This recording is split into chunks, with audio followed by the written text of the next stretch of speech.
That tells you something when you see a guy reading his own name on a piece of paper and his lips move.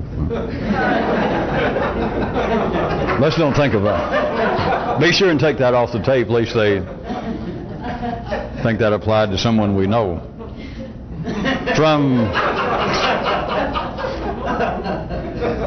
Had no idea all of you would like that much.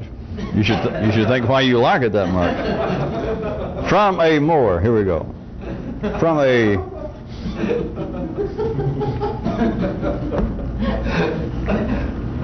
an, all right, exploratory view, you could look upon the dry brain's dynamics, all of its secondary activities, which are almost all of its activities. You could look upon all of this as serving a specific purpose.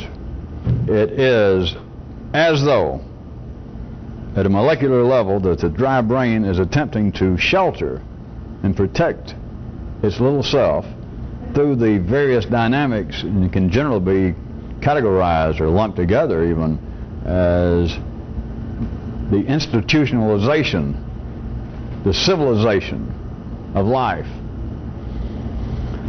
Now, it certainly at a larger material level than molecularly. That is, if we were discussing things on a sociological basis, political basis, then you would say that humanity, if we were going to speak of humanity as the little collection of the molecules that make up an individual, then you would say that humanity, individual humans, have had a vested interest in the promotion of civilization. That the more people seem to be civilized, that is, the more that the dry brain seems to have some control, some effect on the wet brain, the safer it is. The more you have technological progress, the longer lifespans become. The more people seem to live without some of the older tensions. It would all seem to be a boon, it would all seem to be a benefit to the individual, which is certainly correct. But that does not tell you anything unless you are trying to get your MA in sociology. It is as though, I repeat, at the molecular level, that the dry brain, that part of the brain now that talks, it is always tied to verbalization. It is as though talk itself has become a form of shelter. It is like an armor. It is like an attempt for this younger, weaker molecular activity, this chemical activity in the brain, to protect itself from this older, harsher, from the older and harsher conditions that would seem to be part of the wet brain. That was a pregnant pause waiting for some of you to go, ah. But since I can't wait any longer, we'll go ahead. Out of all the things, I'll try another twist to it. Out of all of the various ways that you could look upon civilization, that you could look upon all of the things that humans apparently have institutionalized, that in some way they have manifested all the way from individual beliefs and myths, all the way to organized religions, all the way to sexual mores, standards of behavior, laws, would seem to be to protect, to promote the growth of humans as herds, as collections. But you can see it more specifically, a few people can, that's why I said from an exploratory view, inside of your own brain. You can feel it biologically, not psychologically, when you can feel the activity, that the very thing that seems to separate you from the grosser beast, such as bears and possum, assuming in your case there is such a division, you can feel the dry brain and all of the things that would seem to be uniquely, admirably human. You could see it as a kind of form of admission to its weakness, as an attempt to protect itself. Now, many people pick up little noise, rumblings from life, and for no particular profit, they continue to point out, some people here and there in life, that people talk too much. And a lot of talk is just meaningless. It's just some kind of mechanical garbage that goes on. But nothing is wasted. Life does not waste any more time than you do, and let's don't go into that, of course. That's always a dangerous area to even bring up, because then it's only one step to, life is really not much more stupid than you are. But don't anybody think of any of that. But you can feel, once you're able to do it, that much of what you say, the general basis, just from one view, it's not the only purpose of this kind of activity of speech, but it is one of the specific describable purposes of speech. And of course, you thinking. You do not have to just speak out loud, but is that part of the molecular activity of the brain attempting to protect itself. It is a kind of ultimate whistling in the dark. It is a kind of unexpected false bravado. And not just the mouth, not just the brain making some sort of outrageous claims for itself. Not just literally the old idea of whistling in the dark, of saying I'm not afraid when you're afraid, because you wouldn't be saying you're not afraid if you weren't afraid in the wet brain somewhere. It's not just that. It is a tacit, it is an unspecific kind of bravado of simply talking.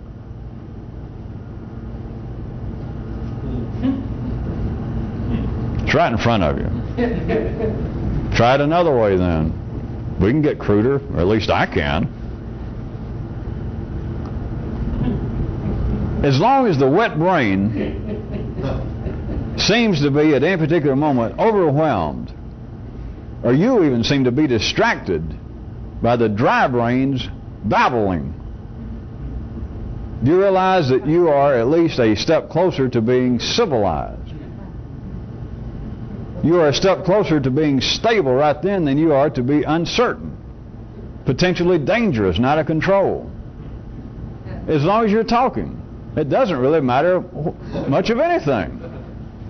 It can even be the kinds of talk that would seem to be fairly well connected, pretty closely connected to the domain of the wet brain, such as you could be staying around at a bar or anywhere and be telling somebody, listen, don't keep looking at me that way. Don't keep bothering me. Unless you want to eat this. I don't have to put up with this kind of shit. As long as you're talking like that, you are one step closer to being civilized than you are if, sans words, you simply go and be uncivilized.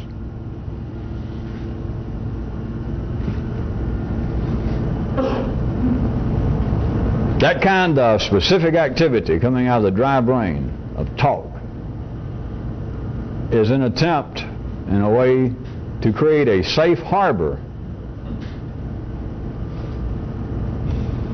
surrounded by the dangerous oceanic universal wetness. And at least as far as you can visually, as far as you can sensually see on this planet, you're the only one with this ability. And it is an attempt to create a kind of safe refuge that no other creature here can do. It even, which is not any particular point I'm trying to get you to see, but it does prolong life. As you live longer, the more you are dry brain oriented, you're going to live longer.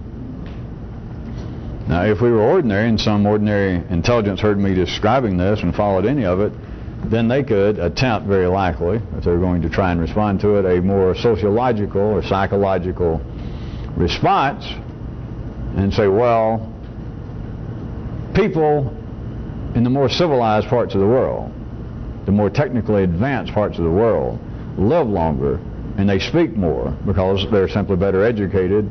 They're more intellectual than people now still living in the Amazons or in New Guinea that are less verbal because, I don't know, that's just the way it is, so you're not making a particular point. See, that's why I don't like to talk to ordinary people. Because they can always come up with that kind of crap. That kind of reasoning. Very good reasoning. It's not crap, it's very good reasoning. You just can't push it any further. Like, well, What does one of those things have to do with another one? I don't know. It's just, I don't know. But what you're trying to point out is not valid. The more your drive brain is operating, and it does not just happen individually. Just one person does not become civilized by themselves. One person does not suddenly develop tendencies toward a dry brain. It has to be collections of people. It has to be more complex than an individual. But when it does happen, and you're in the midst of it, which all of you are, seeing this on tape, I'll assume in the future, if it's seen, you will be in the parts of the world that you'll have probably the highest life expectancy. You'll be better fed. You'll be less ill the times you're alive. You'll be less subject to the whims of the elements. And you can say, if you're ordinary, you can say, well, it's because of technology. It's because of the medical profession. It's because of the advance in building shelter. Blah, blah. It's because you talk. It's because you've got a dry brain. It is not simply the R factor in insulation that's helping shelter you from the elements. It's talk. Molecularly, it is closer to talk than it is fiberglass or Freon in the air conditioning to keep you cool when it's too hot if you were living in the Sahara. If you live in the Sahara, you deserve to get hot. But we don't have time to go into your living arrangements. Plus, if you're living in the Sahara, you're not going to live long enough for us to worry about. I wish you people would quit wandering off the track like that. I knew a guy that said no matter what he said, though, he wasn't actually wandering off the track, but that's what he said.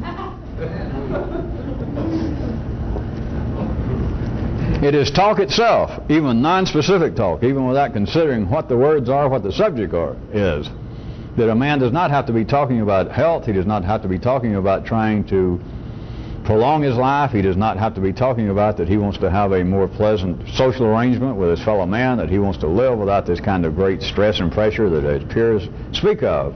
You don't have to talk about that specifically. Now, in the ordinary world you do, if we're going to get back to reason and logic, because in the ordinary world, if you're going to be concerned about your health, then somewhere along the line you're going to talk about your health, right? Right, okay. So if you're going to be concerned about something, you're certainly going to talk about it. It doesn't matter. But at that kind of reasonable level, it seems to matter. But your health will be just as good as long as you're talking. Assuming in your particular case, if we could isolate it,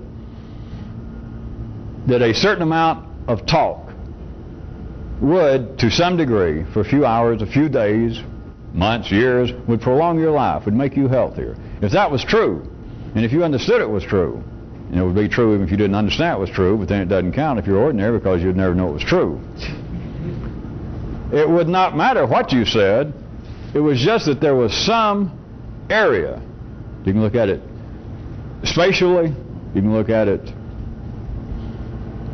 time-wise, but there was some of your energy was set aside in some way to help protect your health. And if you knew what you were doing, you could discuss the degree to which some American basketball players are going to the Italian league. Every time you want to discuss your health, you could start discussing that. And it would serve the same purpose. Except, of course, in the 3D world, and then, of course, it's insane. The real only reason I went through all of that is to point out to you that it is not the specifics of talk. And some of you may think you're missing whatever I'm up to, but you've already had certain suspicions of this. You just didn't have words for it. Throughout history, there are things, many times then it gets lumped under all kinds of mysticism, hunches, ESP, or somebody saying I had some kind of intellectual hot flash, but I'm not sure what it was. But it was a feeling that there was something going on having to do with the vibrations of words, sound waves, and that the waves themselves, in some kind of spooky, eerie way that they're not sure what, that probably has to do with flying saucers or astrology. They don't know what to do. They just have to lump it somewhere. That there's something going on with words, and it's not actually what's being said. It's something else going on. Boy, talk about a fucking discovery. For 6,000 years they've been saying that. I'm pointing out to you exactly what it is. That part of the purpose of the brain, the wet brain, the dry brain, is to create a kind of shelter and cloak for itself vis-a-vis the wet part by talk. By talk, not specific talk, just talk.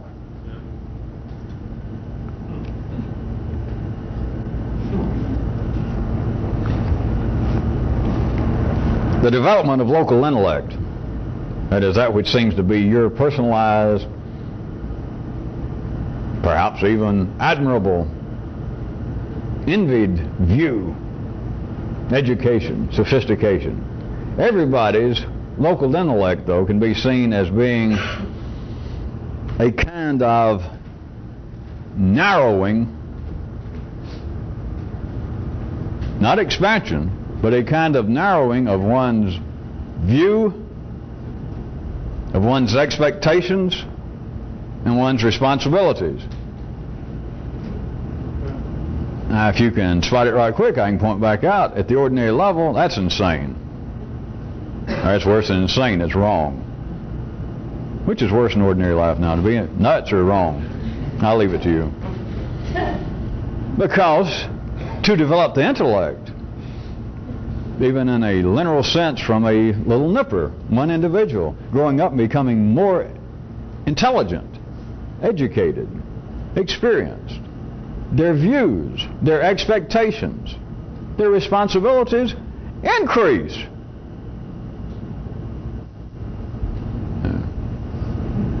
Now, that's true enough where you live, but that's fiction. I'll go into that in a minute. It's not fiction like you call it, because there is no such thing as fiction. Fiction, let's say that we're living in a 3D world, or 4D to some of you that are beginning to have hot flashes. Fiction in a 3D world is simply one part of a 5-dimensional non-fiction piece.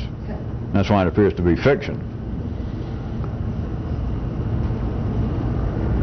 But the idea, the absolute unquestioned reality, if it was put to them that way, to ordinary people would be that the development of the intellect, what I'm calling the dry brain, expands one's views, one's abilities, one's expectations, even their responsibilities, since I use that word, that as a child begins to talk, begins to be able to reason, then you give them more responsibilities. And before they can do that, or as they go along in what appears to be some linear fashion, it is as the intellect grows and that they can reason, they can talk, it is then that you add responsibilities. But from a more exploratory view, you can see that if there was such a thing, it is turned inside out, and then of course a little bit to the, because part of the purpose, part of the dynamics that you can see at this level of the dry brain, of what seems to be the individuality of one's nervous system, of you thinking I, of you having your own private thoughts and your private feelings, is that compared to the unstable, from its view, chaotic, dangerous, ever shifting area of the wetness, the dry brain narrows what would have been one's view if the wet brain could talk, and could talk about views and the other things I was going to mention. The actual development of this kind of ordinary intellect is to narrow one's view. It is to narrow down one's responsibilities, to localize them, and it's to narrow your expectations. Some of you, well, all right. Good. Some of you should be able to see that. It's just one of those beautiful places that, from all ordinary views, it would seem to be antipodal to reality. That it's just the opposite. Just the opposite. And it's not. As always, there is a crimp in the whole affair, because ordinary intelligence cannot see what I verbally tried to sketch there in passing, what I'm describing as being the limiting, the narrowing of the view the narrowing of one's expectations, the narrowing of one's responsibilities, is true, is correct only in the sense, verbally, if the wet brain could have developed a verbal view, could have relayed verbally its expectations, and could discuss in some way responsibilities, which it cannot, it has not, and it's not going to.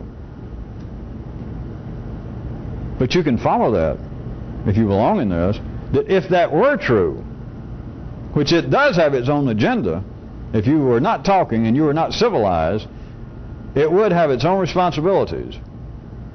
It would have its own interests, its own expectations, its own view, but it, that is, a person operating from that basis, I submit to you, would not be invited to some of the, they would not be on the A list for most people's party. Your social life would be minimal, to say the least. Your engraved invitations, I don't know. I don't know how long you should wait by the mailbox. I don't know how many people would even want to associate with you. I'm not even sure how easy it would be for you to get laid without a certain amount of, shall we say, physical encouragement. You just would not be all that popular. Do you follow? But in another sense, in the three-dimensional world, which is within the boundaries of us talking now, in the three-dimensional world, if that were true, do you see that the wet brain would have a greater view? It would have more expectations, and it would have more responsibilities than you do civilized.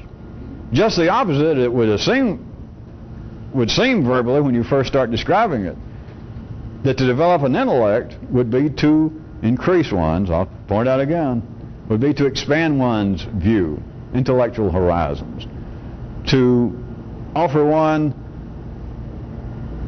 the idea of more expectations, and conversely, to bring on more responsibilities. That's what being civilized is, from one view, is that you simply have more responsibilities toward your fellow man, more concern. You don't just grab food away from people. You don't try to take sex away from people. You're civilized.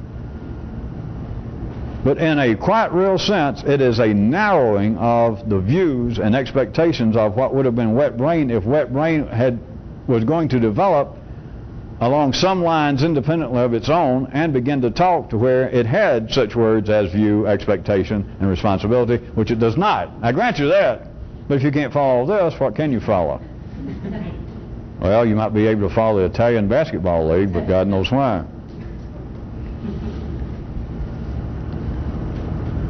A narrowing of this view, and it's tied directly. You cannot do it without an intellect, without a dry brain. You cannot do it without having a language.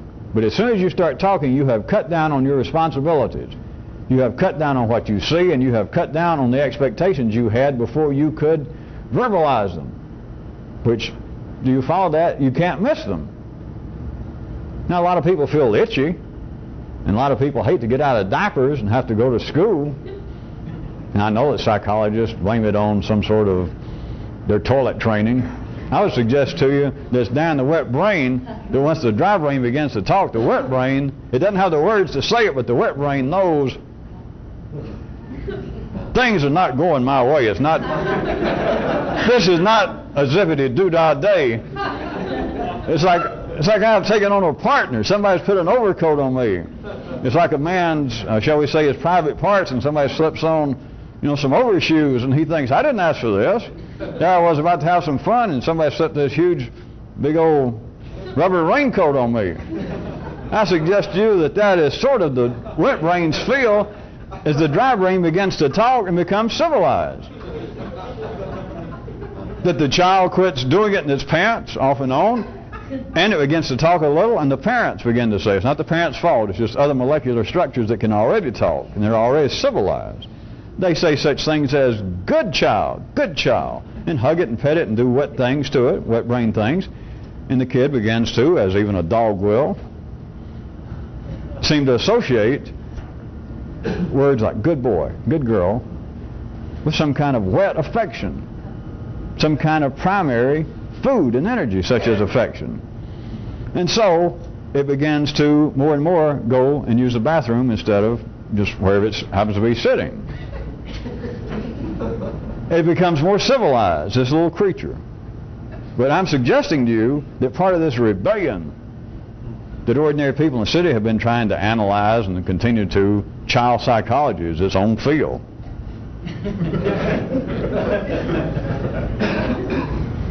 Don't any child psychologist bother to write me. I can't read your writing anyway.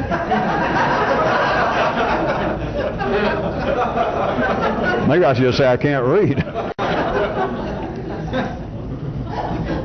But I'm suggesting to you that it is nonverbal, and so it's not something that psychology is missing, is going to see, because they can't see it.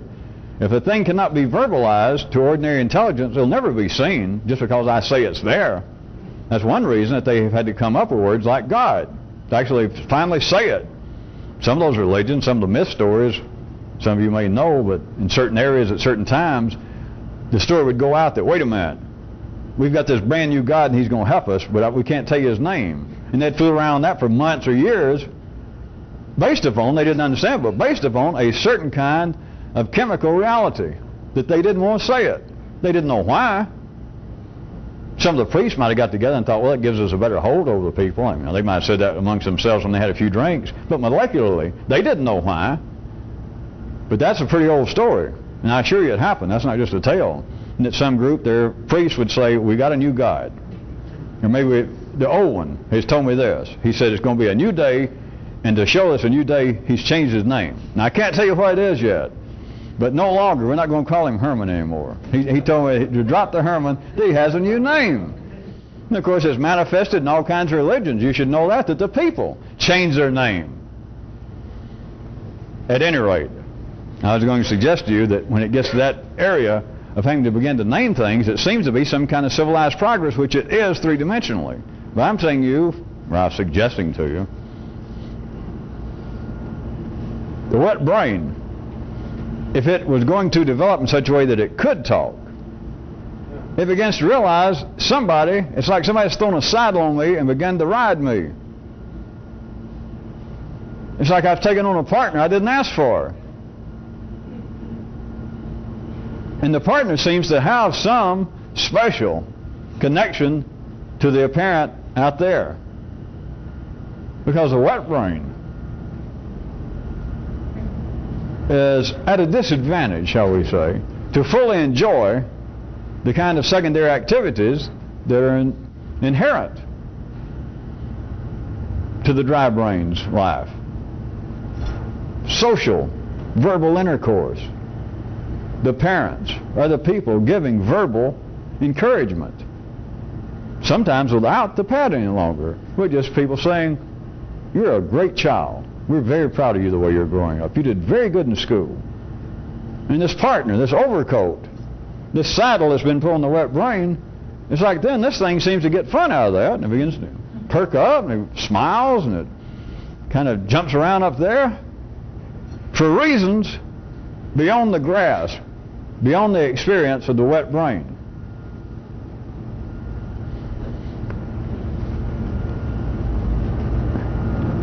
I was going to point out at least one area, one way in which to look at this narrowing, the purpose of it, to actually narrow what would have been if it could have happened, if it had been so arranged. And this does not preclude that this is a better statement of reality in a more complex universe now. But I'm saying here, to look at it, that the wet brain, the non-verbal area below where you talk in your own nervous system, if it had have progressed in some way that would have been a parallel, an alternative to what now is the operations of the cortical intellect, if it had, then its views, its expectations, its responsibilities would not have been as limited as a civilized person's now is. At the three-dimensional level, this is not right or wrong. And it's not to say it would have been better or worse, because the way things are, it actually been worse. You would be uncivilized. You would probably be in jail, if not dead, or in a mental hospital. which is part of the purpose for those institutions if you never thought about it. But part of the purpose I was going to describe of the narrowing is this, of cutting down on the alternatives, cutting down on the view that one has as one becomes civilized, as one begins to grow up. One has less and less expectations, although it seems to be otherwise, especially as you're growing up and going through puberty and post-puberty and postmodern puberty. If you're young and horny and artistic, I guess. But it is a narrowing of all of that for the reason that I was going to point out is it helps focus humanity's energies more specifically into the area of thinking of things and planning. How simple could it be? What did you expect me to say? I mean, that's the first place to look.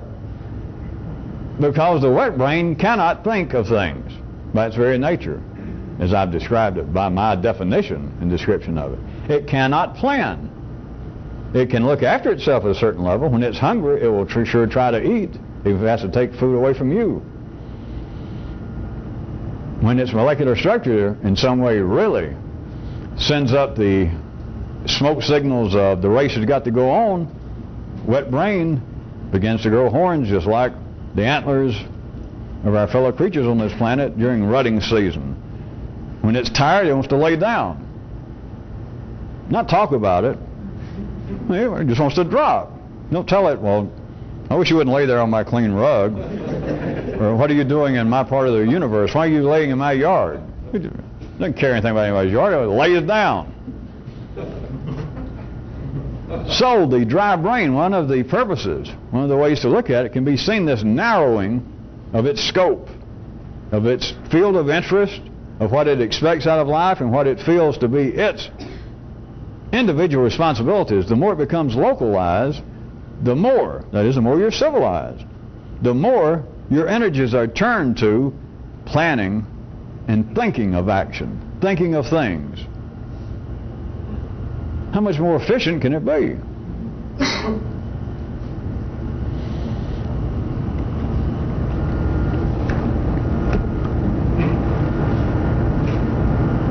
To pursue this kind of stuff, you've got to be able to develop what amounts to a kind of brain embrace of the universe. And it can't be, to pull up the parallel again of our judicial system, as I was doing earlier, that kind of brain embrace can't be simply a neural shifting of the evidence up here. Or as Claude Rains said in Casablanca, you can't end up, as they do in movies, and say, well, hey, go round up the regular gang of suspects. Now, if you're going to do this, what you got to do is go after some new extraterrestrial outlaws and gangsters. That is, new information. You can't keep dragging in, well, just go get the same old gang of suspects and we'll line them up and put them in the lineup and see if we can maybe torture them till they confess, because they'll always confess. That is, if you're going to drag up the same band of suspects and culprits the same way over and over and over, all you're doing is reshifting the evidence over and over and over, trying to come up with a new verdict. You're taking the same verbalizations, you're taking the same thinking of reality, the thinking of action, you're trying to reform it, and it, as it should. In the three-dimensional world, this passes for intelligence. It passes for study. It passes for education. Which it is. But it's not any sort of real exploration.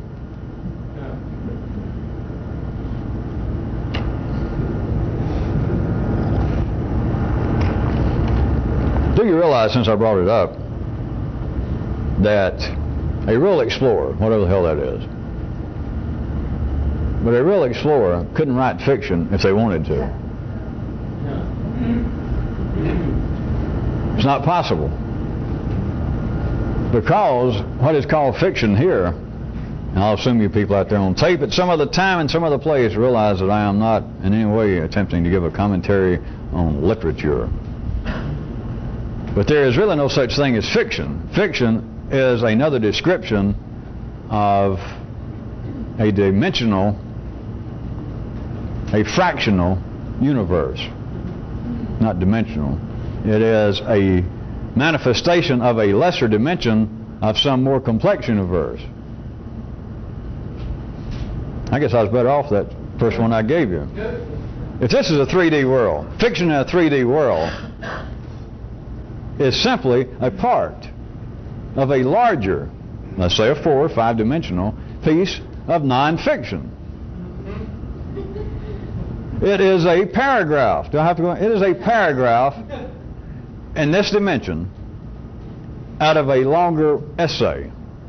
It is a chapter here out of a longer book in a 5-dimensional universe. So, there being something lacking, it appears to be fiction. People believe, well, I sat down and made this up. It could have happened. It seems to be realistic fiction, but it hasn't happened. That's why it's fiction. They can't see it. That it apparently hasn't happened here, but that doesn't mean it has not happened, because quite truthfully, it has happened, or that person would not have thought of it. It just not has happened as they can experience it, as they have seen it in the 3-dimensional world. And so they call it fiction. We got to turn the tape over.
We back? I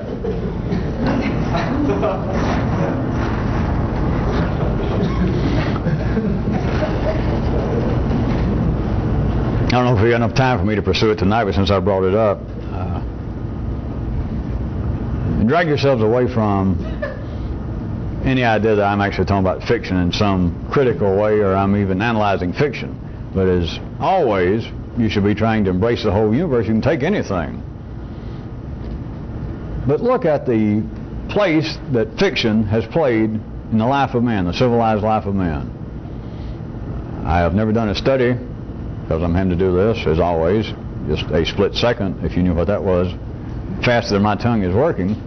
But I would suggest to you, now that I think about it, now that I stalled around long enough to think about it for a second, I would suggest to you, in the Western and other parts of the world that I have some passing knowledge thereof, the books that have survived, not just literally the books that people read, but the books that that particular culture, that is that time and place, referred to as being of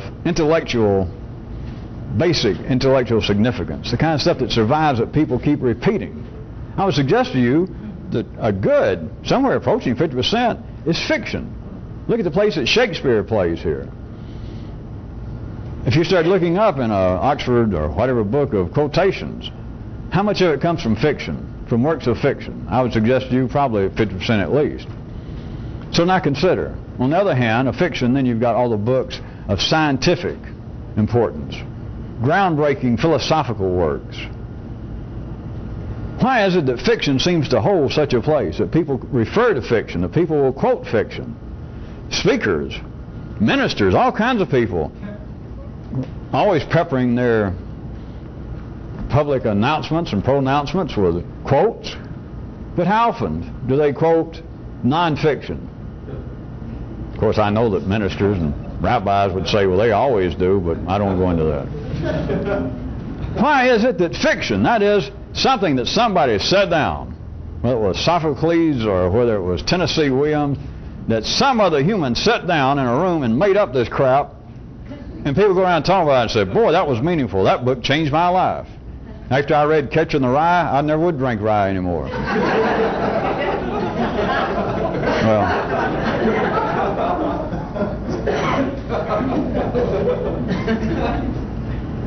what is it about fiction? What is it about fiction that seems to be, regardless of my supposed figures having to do with what seems to have a lasting impact, at least in the memory molecules of humans? Not just that, but even now. What is it people read? What are the big sellers? Again, I don't have the industry figures, but I have no doubt in the Western world, the United States, that fiction must outsell nonfiction if we left out textbooks. The ratio has got to be, I bet you double digit, the ratio between the sale of fiction and nonfiction. And this is not to say that people are stupid. Of course, it's not to say that they're not either, but that's your problem. That's not my affair. That's what we have sociologists and ministers for. But what is it about fiction? Why does it seem to be of such importance that another human can make up something? Well, I can take part of life's own view, since none of us are exempt, and say, well, if I was going to defend fiction, I would say that's almost what you were talking about last time we were taping, the difference between myth and science, between what you were calling, that is me, soft and hard reality, that fiction is a kind of representation of soft reality as opposed to facts, because it says it's non-factual, which is what fiction is. I knew that, all right? So, it's saying that part of the purpose of fiction, I'm speaking still for ordinary intelligence, could say that part of the purpose of fiction and why it has such a lasting and continuing significance and place in the affairs of man is that it allows man to dream. For somebody to write a piece of fiction about a love affair, about historical or political events, about even murder mysteries, but it allows the author to dream of things that he has not yet done, that perhaps the readers haven't done, is why they read it. It is a kind of, not in a pejorative sense of a vicarious thrill, but of letting the mind expand. Sounds right. Ain't right. If you're going to try to escape the gravity of the 3D world, it is not right. It's not wrong, but it is not correct. The reason that there is fiction is, it is the human intellect grasping for additional pieces of the more complex reality. That's what they're trying to say, or that's what I was saying for them. That is what dreams are. That is what planning is. That is what, by God, are we back to this spot? That is what thinking about things is all about. That's what fiction. All science is originally fiction. All facts are originally fiction. All knowledge is originally ignorance.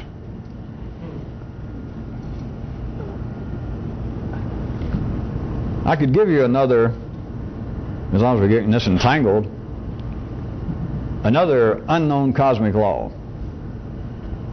I should come clean. The real title of it should be, as always, another unknown cosmic law that I made up. All right, there I said it. I hope you're happy. But you got to admit, it sounds better to say, well, another, as yet, not generally recognized cosmic law. That just sounds better.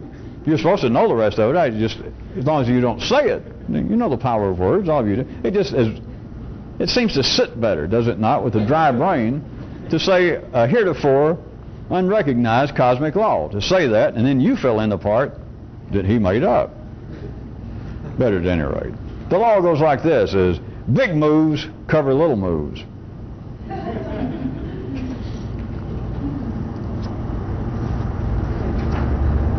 Life has been operating in the affairs of man forever, using this. On the battlefield, on chessboards, love affairs, trying to deal with your children. And they didn't understand it. Nobody had a name for it. But it's a kind of, say in tactical warfare, would be a kind of distraction. For one general, one king, one power, to send out to make large numbers, logistically, of his troops. Don't anybody get stuck in the mud of a battlefield. Remember, all this is molecularly true in your brain. But back to that which seems to be describable. That this, let's say we got these two powers, these two armies, and they're across this expanse of a battlefield, and there they are waiting, each one trying to decide when the other one might attack, and they're making their plans. And one of these guys, one of the powers, makes a large section of his army start moving over toward that little knoll over there. He says, move over to that little hill and make a lot of noise and start dragging some of the cannons and some of the other. And to do that, and it's so large that the guys over there on the other side are watching, and it's just so blatant, and there's so many. Like it appears to be, just by a rough estimate, maybe 80% of his army, for no known reason, is making this move over here. And while they're all trying to figure out, and they're all watching, there's such a big move, you can't ignore big moves. Then this king does what? Well, he can do all kinds of things. Slip out 3 or 4 guys to go over there and ambush the king himself, to set up another ploy, which would, comparably speaking, be a small move, but it's hidden by a bigger move. This is all from a, of course, 3-dimensional view, because if we get so sappy to push it any further, I can turn it inside out to where it seems to be that large views are hidden by small views. But I know a lot of you begin to get headaches when we get to the Friday meetings and you don't want to go much further, because to say that big moves hide small moves, it's also true that small moves hide big moves. But back to where I started tonight.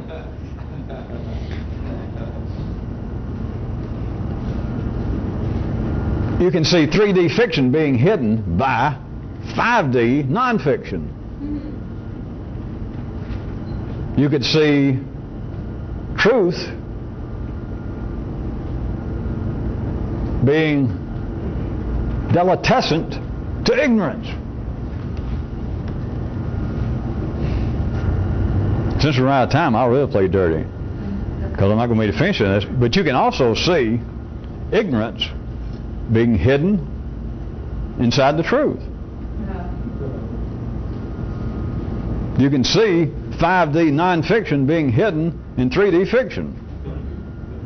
Put it to you this way, if that's not true, how does any of this kind of stuff ever get out?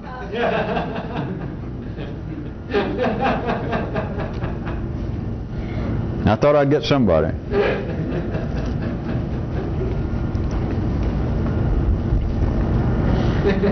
There's a way, maybe I'll go into it next week, but there's a way that you can literally use this chemically inside yourself.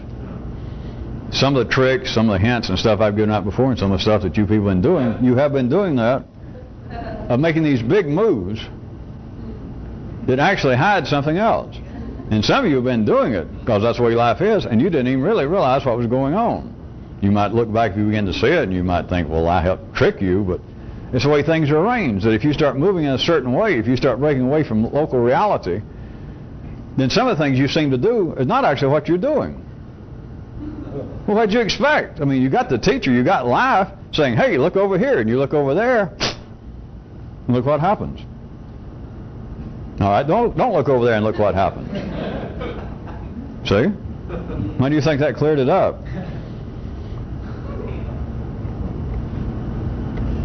But you also see, I can't resist ending on this, that in the 3D world, without them knowing my cosmic law, which I made up, that they try to do this, the very thing. They don't understand it. But it's part of the purpose, again, of talk, to try and deal with the dangerous instability of the wetness of the world, is people try to talk when they're going to change. And they try to make big moves, like, well, what I'm going to do is quit smoking. Right? To quit smoking, what you do is you don't smoke. Right? That's nice and simple. Darling, I'm going to go join that club. I have to go meet 5 nights a week, and I have to pay them $4,000, and I have to eat a certain diet, and I have to take those funny pills, and I have to chew gum, and I have to hook up electrodes to my private parts. And it's this huge move to help cover a small move. Right? You surely hear me, or I'm going to go join a church. I'm going to go join a church, and I'm going to light candles. I'm going to make all kinds. I'm going to wear funny clothes and do my hair up. And I'm going to do all kinds of rituals so that I won't have to think about death. That I'm going to do these great moves to hide these small moves. But in the three-dimensional world, it's I'm going to do these great moves to hide the small moves, which are going to fail. That's why you talk about it. That's why they make these big moves. That I don't know how to do this. Well, since I don't, let's make a big deal out of it. Now, of course, that is not the way the brain talks to itself, but how are you going to explain once you get a more complex view, once you become a little more enriched in your own brain chemistry, how are you going to explain all of the institutionalizing in life of all the things that people do once you get past being a cynic and a smart aleck and all that? To see people saying, well, I'm going to do so-and-so. I'm going to go join up with Fat Souls Anonymous so that I won't overeat. All you got to do is have a more enriched view, which of course is a more simplistic view once you understand how it turns inside out, and then just a little. If you're going to stop overeating, how should I put this? Well, we're really out of time. You'd stop overeating. I hate to be blunt. But no. I'm going to go into debt. I'm going to pay $758 to go join up with these other people and talk about it. Or assuming AA, I don't know whether they have any fees, but I'm going to pay money to call up some other drunk. I always have to get a shot at them.